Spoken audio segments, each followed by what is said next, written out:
Welcome to my kcse vision channel, Maria James, the World's Boys High School.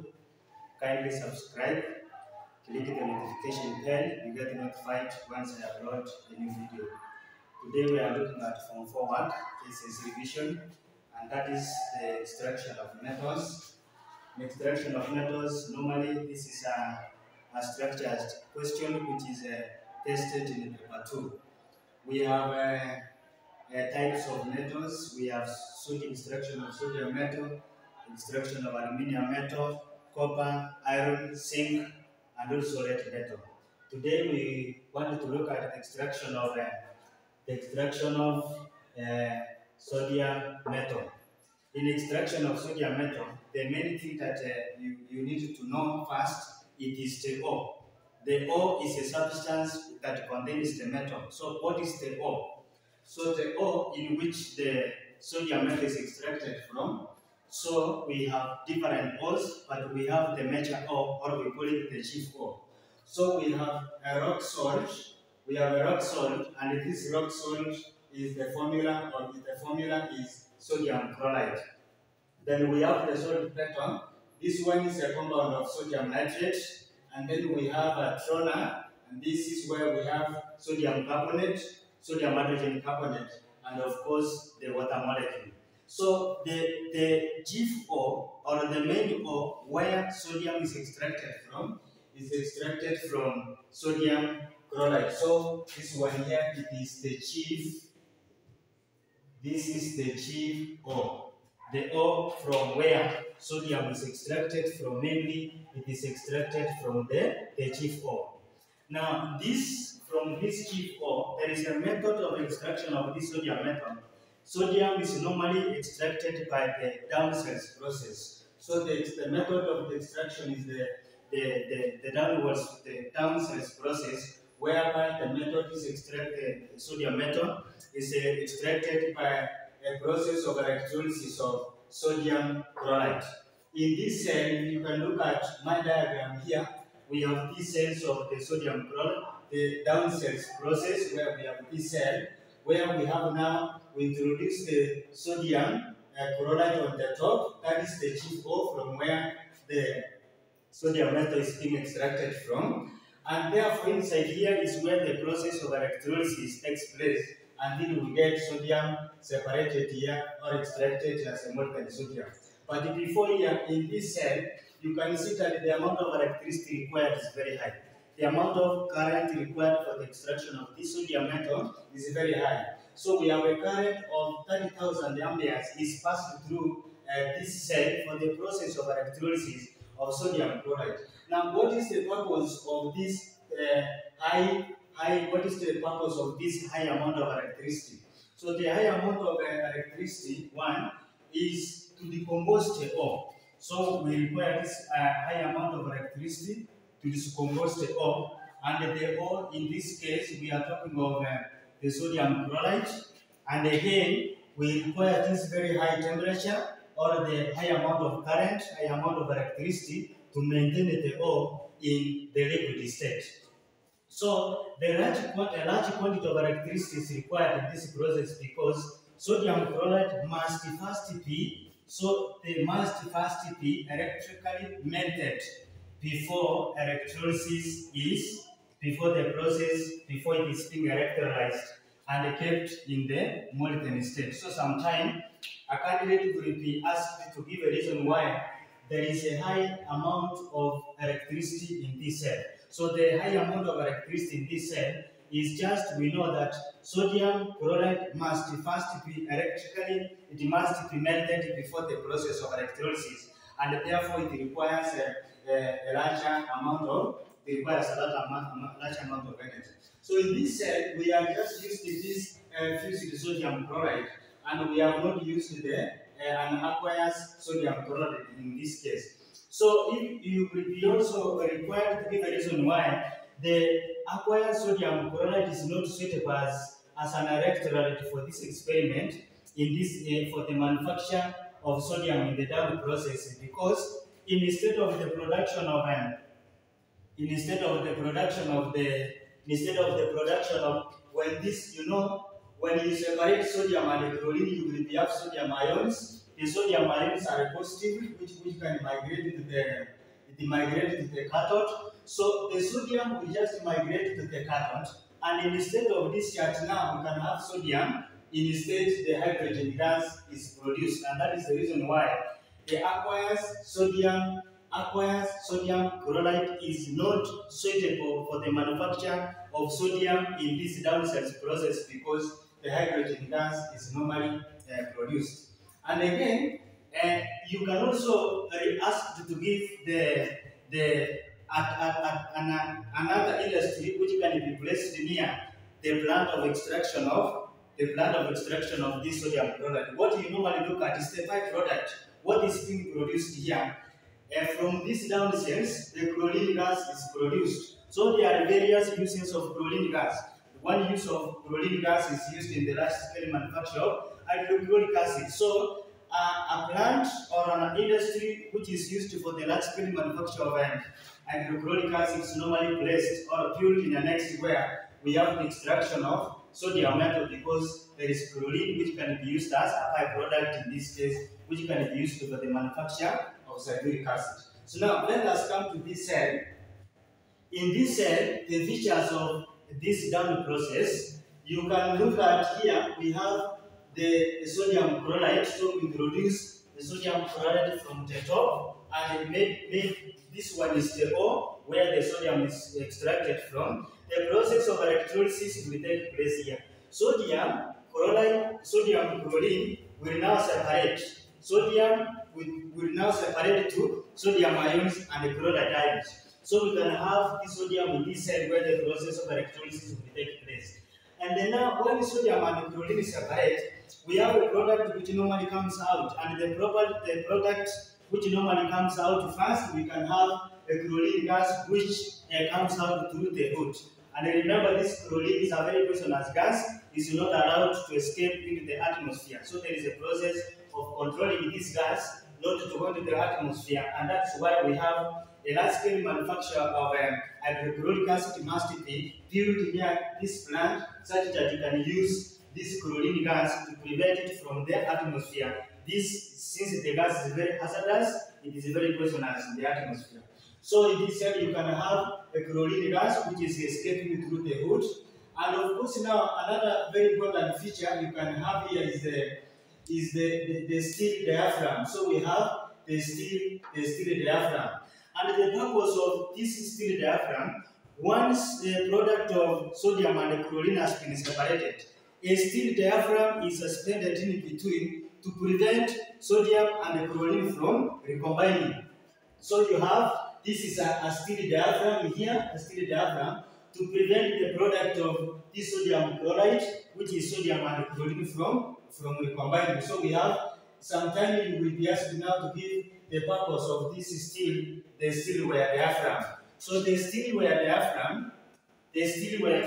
here, one is it is just to prevent sodium and chlorine from recombining at a very high temperature. So one is asked to give the purpose or what is being suspended in between to prevent sodium and chlorine from recombining. You just say that you suspend the steel diaphragm, or you will be asked to give the purpose of this steel diaphragm. So the purpose of this steel diaphragm is to prevent the product of sodium chloride, that is sodium and chlorine, from recombining.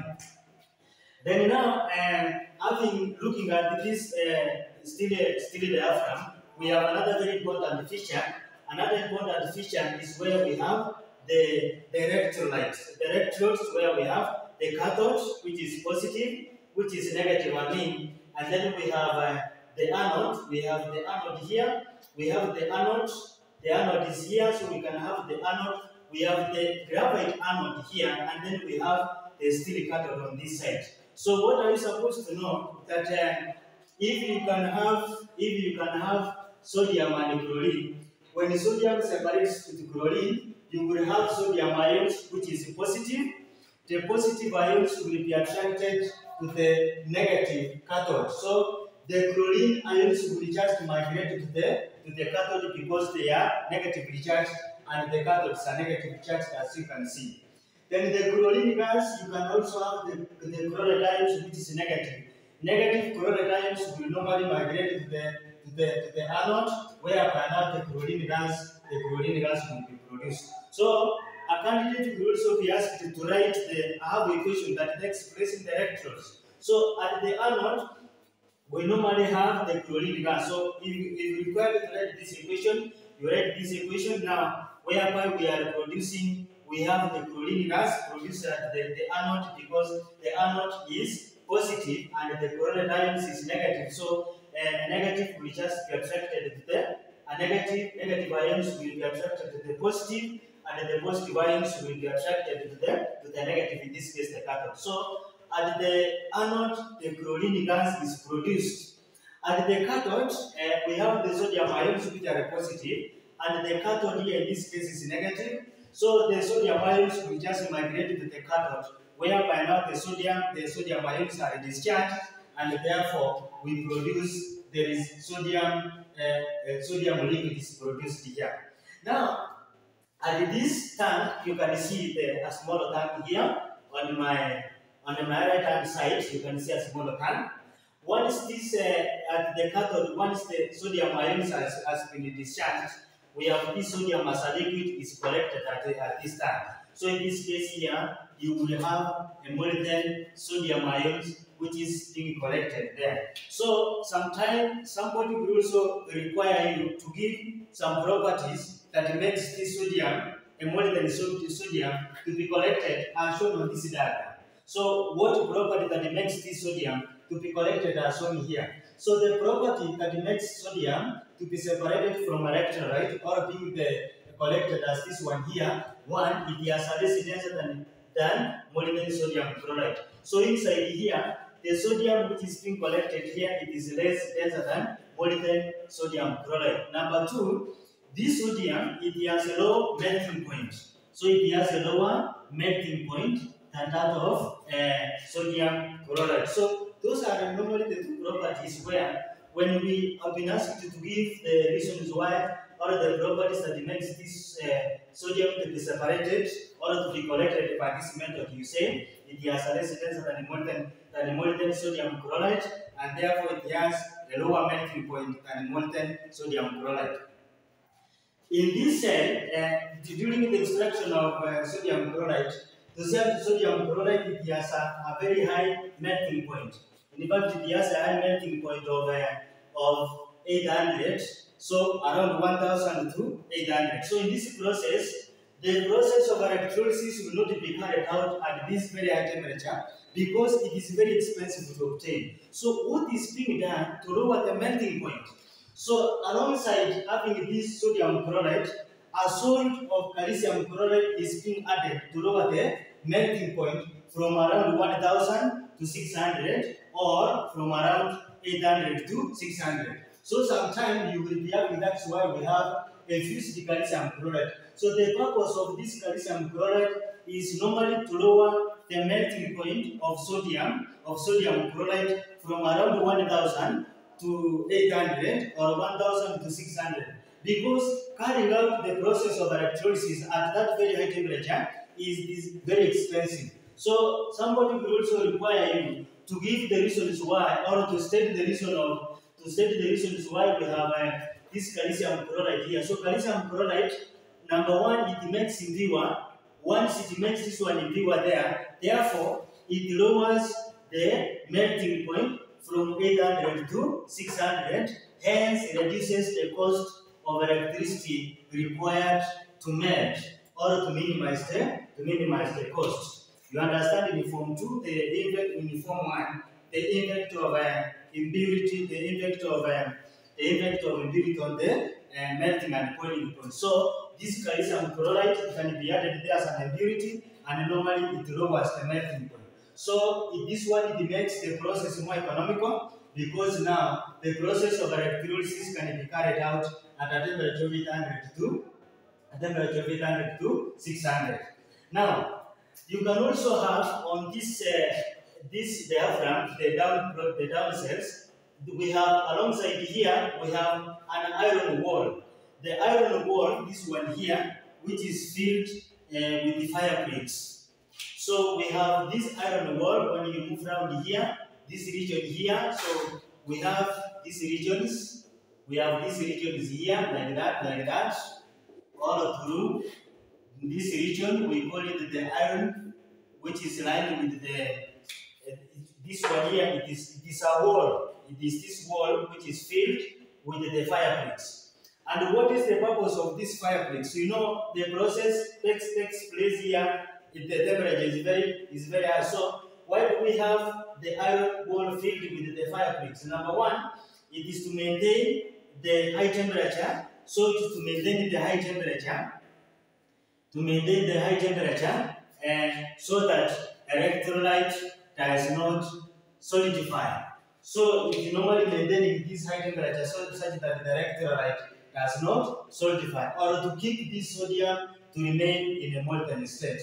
So that is why we have the fire bricks here, which is the wall which is filled with the fire bricks to maintain that very high temperature. And again, at the cathode here, you know, when we have sodium chloride and then we introduce a solid of calcium chloride, so these two, we have two mixtures here. We have a mixture of calcium chloride and then we have a mixture of sodium chloride at the cathode. Now, how do you separate the calcium chloride? How do you separate now calcium from being sodium? Because there are two substances, there are two products which are being formed here.